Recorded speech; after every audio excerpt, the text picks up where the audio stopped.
Prospect shares his expectations with a former coach.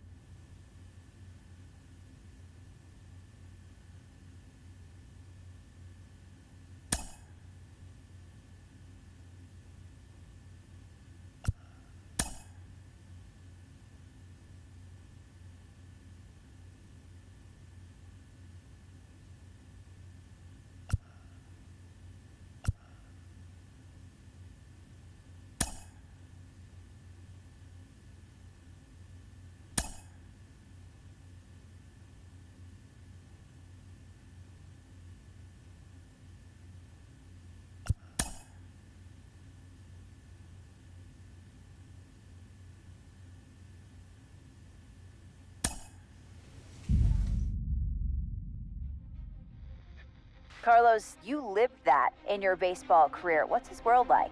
Oh, it's extremely exciting. You know that if you perform, you will get the call. We've got a developing story here. JP, what are you hearing? I'm checking the numbers, I'm talking to my sources and my scouts, and they're all telling me, hey, this could actually work. Most of us mere mortals, when we were that age, we were barely chewing gum and walking at the same time, let alone playing the hardest game there is. Let's see if he's pumping up mentally here to adapt. That's what good players do. That dream of getting the big leagues is now becoming reality with that one phone call.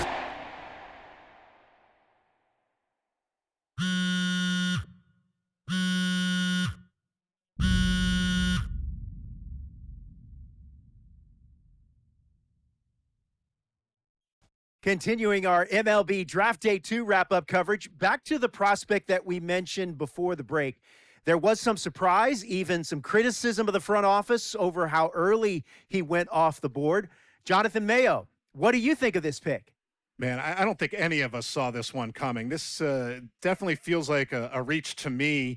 I had him more as a day 3 kind of guy. There was a split camp. A lot of scouts disagreed whether he's better as a pitcher or better as a hitter.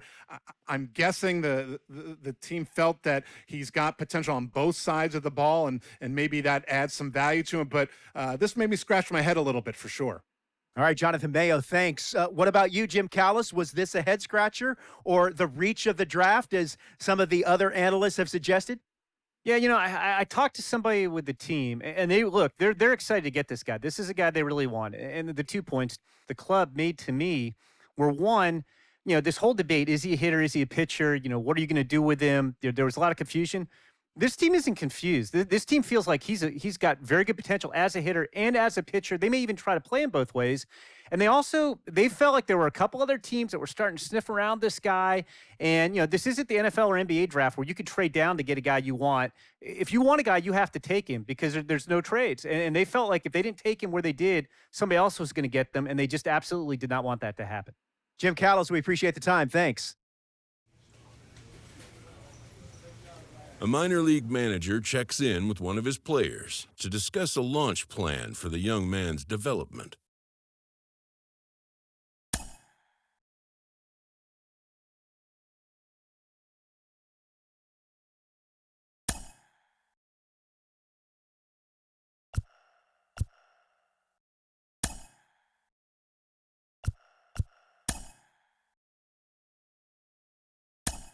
Rolling along with the podcast and back on the prospect who's divided the scouting community, I am opposed to this belief that he went too high. I really think he could be a steal here.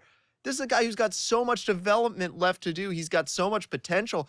And I think all the scouts who are down on him think, oh, he's not a finished product. We don't know what he is. That, to me, could be a good thing. He can hit. He can field. He can pitch. There is so much untapped potential so far for this guy. I'm excited to see what he becomes. And certainly as he gets started actually playing, actually being in games, we're going to be able to talk to some other folks who get a better read on him and see what they think. I'm excited for that. And frankly, I'm going to have my eye on him for a while.